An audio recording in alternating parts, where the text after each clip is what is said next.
अस्सलाम वालेकुम वरहमतुल्लाहि वबरकातुहू। उम्मीद करता हूँ आप सब खैरियत से होंगे। मेरा नाम हाफिज शाहजेब है।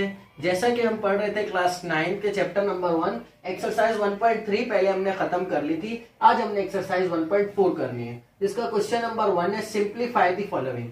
सिंप्लीफाई का मतलब होता है रिड्यूस करे, छोटे से छोटा करे, जितना सॉल्व हो सकता है सवाल को उतना छोटा करे, लोवेस्ट फॉर्म में लेकर आए। तो सबसे पहले हमें सवाल गिवन है 3 exponent 5 divided by 3 exponent square.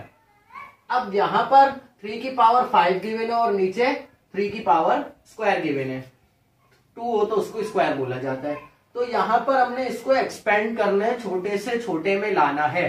तो उसके दो तरीके हैं, एक तो इसकी पावर को एक्सपेंड कर दो, छोटा करके कैंसिल कर दो। दूसरा तरीका इनकी पावर्स को माइनस कर दो। तो पहले हम एक तरीका करते हैं, पावर को एक्सपेंड करते हैं। मतलब 3 की पावर 5 है तो मतलब 3 कितनी टाइम्स है, 5 टाइम्स।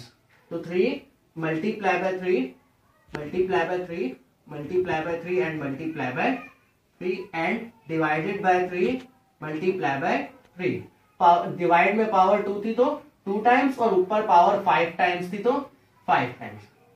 इस 3 से ये 3 कैंसिल और इस 3 से ये 3 कैंसिल, बचा 3 मल्टीप्लाई बाय 3 मल्टीप्लाई बाय 3 और 3 3 जा 9, 9 3 जा 27। तो हमारा आंसर आया 27। दूसरा तरीका है 3 की पावर 5 हमारे पास न्यूमरेटर है और 3 की पावर 2 हमारे पास डिनोमिनेटर है। अगर देखा जाए तो बेसिस दोनों में सेम है, यहां पर भी बेस 3 है, यहां पर भी बेस 3 है। तो अगर हम डिवाइड से इस बेस को ऊपर लेकर जाएंगे मल्टीप्लाई में, मतलब डिवाइड से बिल्कुल उलट जाएंगे मल्टीप्लाई, तो हमें साइन पावर का चेंज करना पड़ेगा। मतलब प्लस है तो प्लस से माइनस में चेंज करना पड़ेगा। तो मतलब 3 पावर 5 ऊपर गई यहां से बेस डिवाइड से तो मल्टीप्लाई और पावर हो जाएगी 3 पावर -2।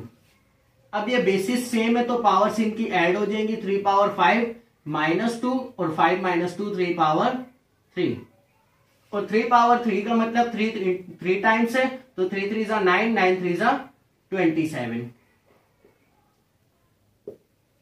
तो यहां पर हमने दो तरीकों से एक ही सवाल को किया। एक पावर को एक्सपेंड कर दिया हमने, छोटा कर दिया, तोड़ दिया पावर को। पावर 5 थी मतलब 3 5 टाइम्स था तो 3 multiply by 3 multiply by 3 multiply by 3 and multiply by 3 और डिवाइड में 3 पावर 2 थी तो 3 को 2 टाइम्स लिख दिया। फिर उसके बाद जितने 3 कैंसिल हो रहे थे 3 1 जा 3 3 1 जा 3 एंड 3 1 जा 3 3 1 जा 3 कैंसिल कर दिया। जो बचे उनको मल्टीप्लाई करके जो आंसर आया वो आंसर। इसी तरीके से यहां पर ये दूसरा तरीका है, इसमें हमने डिवाइड वाली जो बेस थी उसको ऊपर ले गए, रेसिप्रोकल कर दिया, उसको उलट लेकर चले गए ऊपर। तो डिवाइड से ऊपर मल्टीप्लाई में लेकर चले गए। जब इसको हमने उलट किया, डिवाइड से उलट गए, बिल्कुल साइन के ऑपोजिट साइन पे गए, तो हमें पावर का भी साइन ऑपोजिट करना पड़ेगा। तो पावर का साइन पहले पॉजिटिव था तो ऑपोजिट होकर नेगेटिव हो जाएगा। और उसके बाद मैथ का एक रूल है, अगर दो सेम बेसिस हो और मल्टीप्लाई हो रही हो तो पावर्स ऐड हो जाती है। तो 5 -2 पावर 3 हो जाएगी और 3 की पावर 3 जैसे अभी हमने कहा पावर जितनी हो वो नंबर उतनी टाइम्स होता है।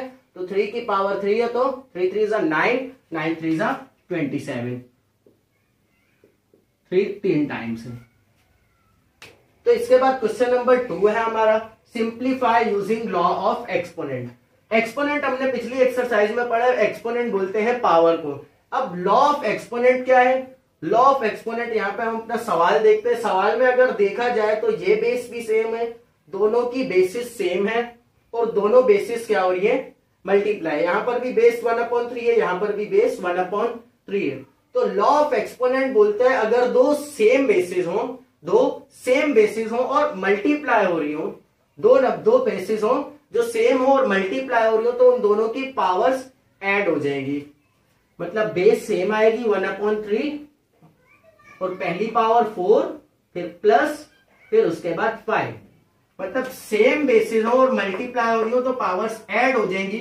तो 4 + 5 और आंसर आएगा हमारा 1/3 पावर 4 + 5 9। तो आज हमने दो बातें सीखी। एक, अगर हमें वैल्यू गिवन हो और बोला जाए सिंप्लीफाई करें और सेम बेसिस हो तो उनको कैसे सॉल्व किया जाएगा। तो पावर एक्सपेंड करके उनको सॉल्व कर सकते हैं और इस तरीके से भी कर सकते हैं जो आपको आसान लगे। और फिर उसके बाद हमने सीखा law of exponent. Law of exponent बोलते हैं हमें दो सेम बेसिस हो और मल्टीप्लाई हो रही हो तो पावर्स ऐड हो जाएंगी। तो यहां पर इन दोनों पावर्स को हमने प्लस कर दिया। अब एक एग्जांपल और ले लेते हैं लॉ ऑफ एक्सपोनेंट की। अगर कुछ इस तरीके से हो जो सेम बेसिस हो पर एक बेस के ऊपर पावर नेगेटिव हो, तो इस सवाल का क्या किया जाए? सॉल्यूशन, फर्स्ट स्टेप हमारा सेम होगा, बेसिस सेम है, मल्टीप्लाई हो रही है तो पावर्स ऐड हो जाएंगी। बेस सेम आई 5, पावर 4, फिर ऐड करनी है तो प्लस, पर यहां पर -2 है तो वो ब्रैकेट में -2।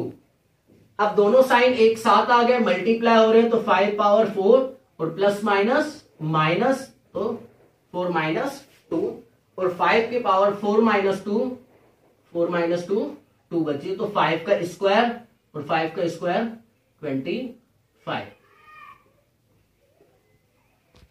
तो अगर हमारे पास एक नंबर के ऊपर नेगेटिव पावर हो तो दरम्यान में वही पॉजिटिव ही लगेगा, प्लस ही होंगी, पर वो साइंस मल्टीप्लाई होके क्या हो जाएंगे? प्लस माइनस माइनस हो जाएंगे। तो इस तरीके से यहां पर हमने पावर्स को माइनस कर दिया। उम्मीद करता हूं आज जो पढ़ाया समझ आ गया होगा। बहुत बहुत शुक्रिया। अल्लाह हाफिज।